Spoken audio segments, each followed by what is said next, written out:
Hey everyone, we have another exciting game to look at today. In this game, we had one where black had a very big lower right corner, and it looked like black was probably in a good position as long as black could hang on to this territory. But after making a couple slow moves in the upper right, this group got very severely attacked, and white had some good chances to invade the lower right, or at least reduce it very severely. So we were at a key point in the game here where white had to decide how to act with the lower right. So in the game, white chose this monkey jump, which is usually a pretty good endgame move. But we saw in this case that this move actually creates some problems once black makes this connection here at P13 and threatens to push through here and cut, which is exactly what happened, and white lost these stones and then lost in the endgame. So instead of this monkey jump, which is maybe not quite enough, white should try and use some of the aji in this corner to reduce a little bit more severely. So a good way of doing that would be to start with this attachment here. Since we have this large shamari here, there's a lot more aji than there would be in just a normal enclosure. So this attachment is a good probe to see how black will react. So black is probably going to hane. So white can consider moves like this crosscut or this double hane, and depending how black reacts, white should get some forcing moves on the outside to hopefully reduce a little and then gain some cutting aji here later at Q9, for example. And if black instead reacts differently to this crosscut, for example, with an Atari like this, then white can simply easily live here. And this invasion, stealing the corner, is a lot better than just reducing with a monkey jump. Okay, so let's go back to the beginning and see how we got here. So this is, we see black's large enclosure. White invades at the 3-3. This has become a very popular opening recently. And then black went for this sort of almost like mini Chinese enclosure. So white chose to kick here. I was a little surprised by this. I think this left side looks more interesting than the top side. We already have these white stones poking in on the second line here, so this top side isn't too valuable. Instead, I would consider something like this pincer to try and make good use of the bottom side and force black to play on this uninteresting side at the top. Now, at this point, white could tanuki somewhere around here, or even consider pushing again and trying to build more thickness, since this upper side isn't too important. So after this kick, black expanded, white attacked here. I think this attachment was a good way of making shape here.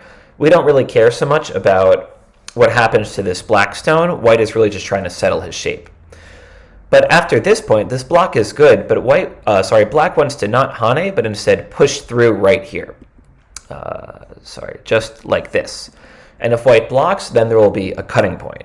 So this would be a bit more of an aggressive way for black to handle these stones, and I think it's possible because black has a lot of allies in the nearby area.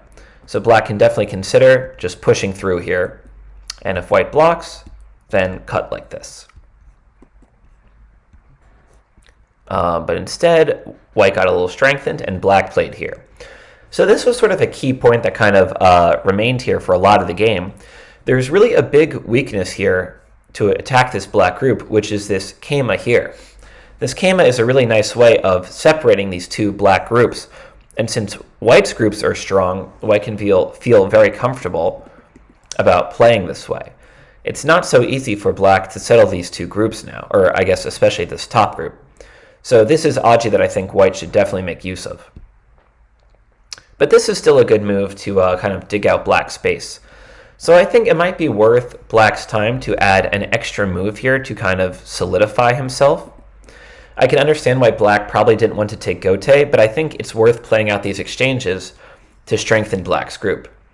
Because if later white plays a move like this, or as in the game, this wedge here, we can see that these black stones become very weak, and that's what happened in the game.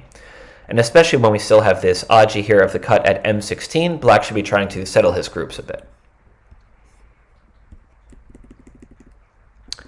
So I think this invasion is good, but this kosumi I think is a little bit off. The standard sort of move in this shape is just the cap here on top, and this move looks good to me in this situation. Maybe white was afraid about losing the corner, but it's actually going to be a little tight for black. So if black just plays this way, white can end up honeying at both heads of these 3 stones. And even though black gets to get in this Atari, there are still these 2 cutting points here at b2 and b4.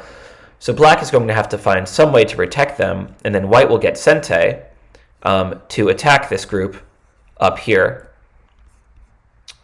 or to cut here. So I think white is really going to be able to use these outside stones. So I would consider playing on top and just letting black live. So after this Kosumi, though, black just gets to take the whole corner this way. And white is still able to follow up, but there's a little bit more aji on the outside than there was in the other variation. This is a good forcing move.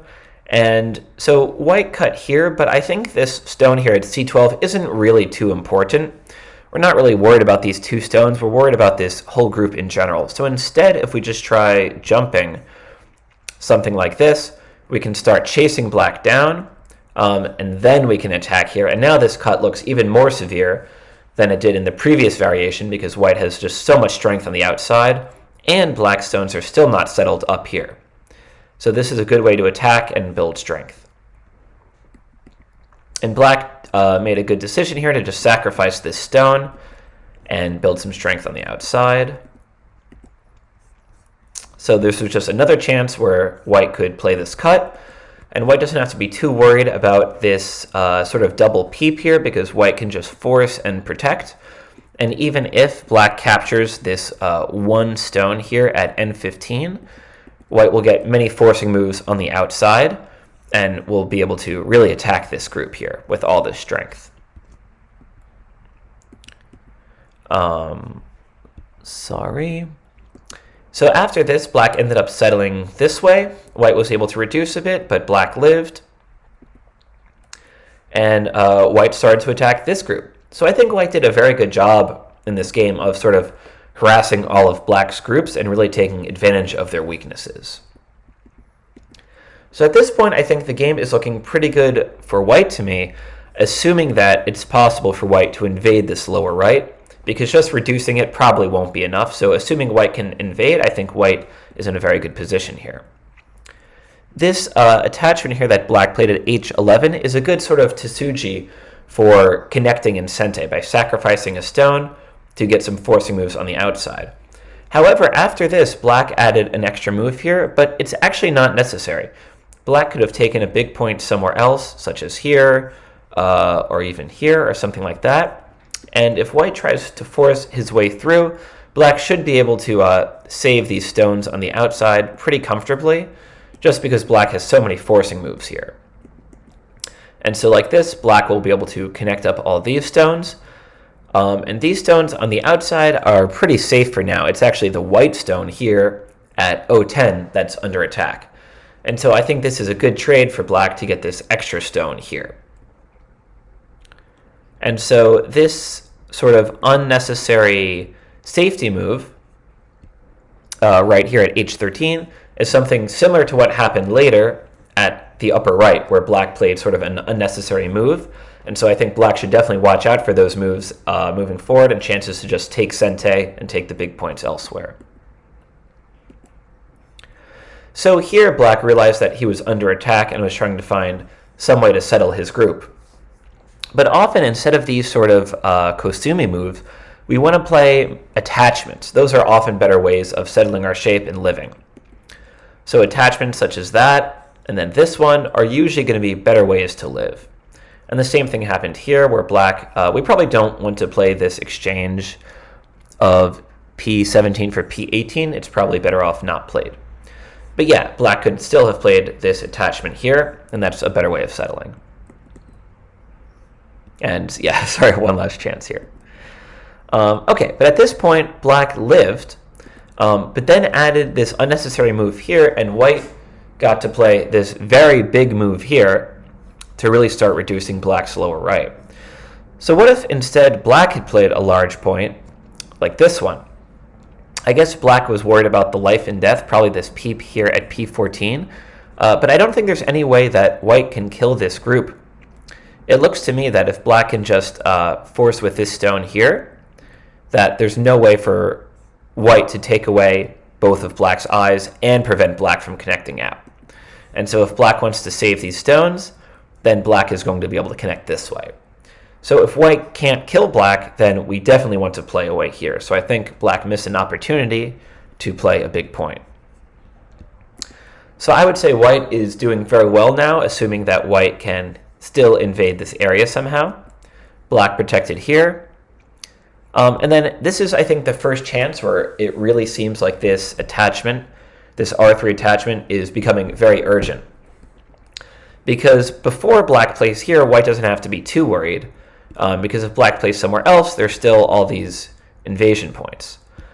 But once black plays here, the door is kind of closing. And so white really needs to take this chance to play here. And this crosscut is a good way of either living in the corner or getting some forcing moves on the outside.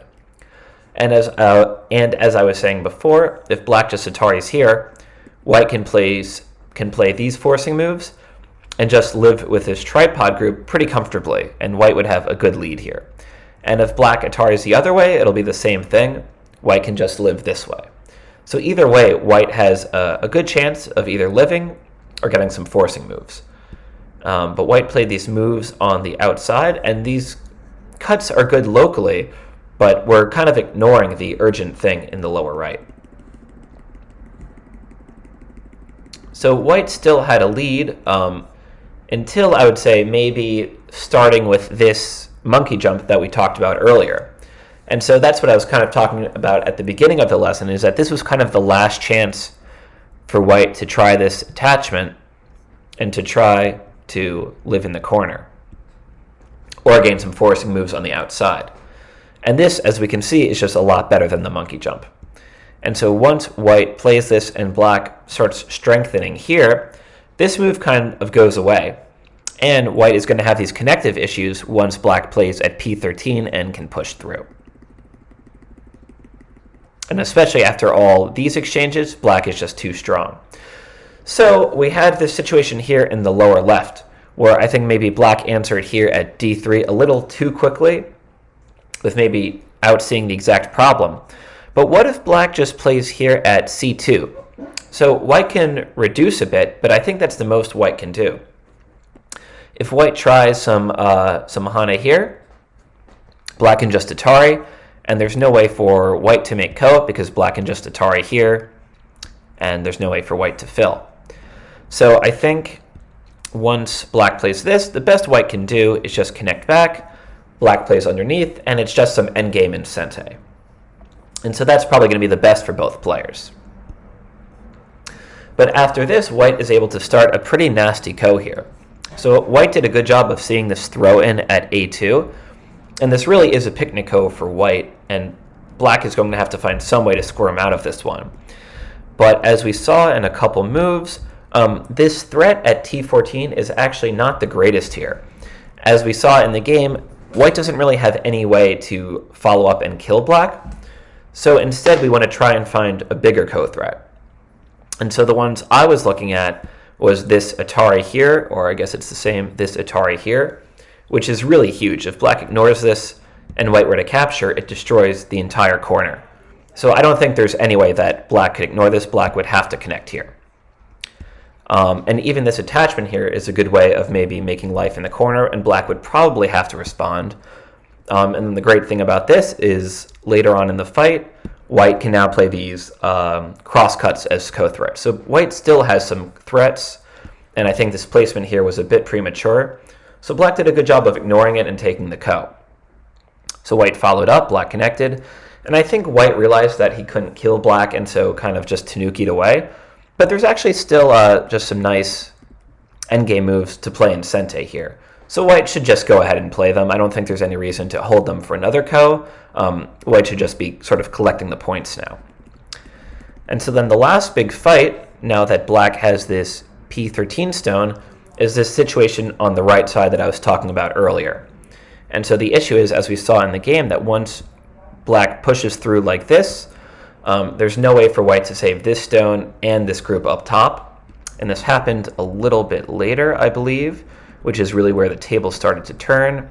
So right here, after white peeps, black connects, this is white's last chance. So instead of attaching here at t7, white just needs to fix. And I think if white plays this way, white should have enough points to win the game, as long as this monkey jump connects back and these stones don't get captured. Because black's territory got reduced so much, and these stones are all captured on the left side, that this should be enough for white. But in the game after this attachment, black should actually just play here right away. I don't think black has to be worried about this attachment now. There's just not enough space for white. So I don't think there's any way white can live here.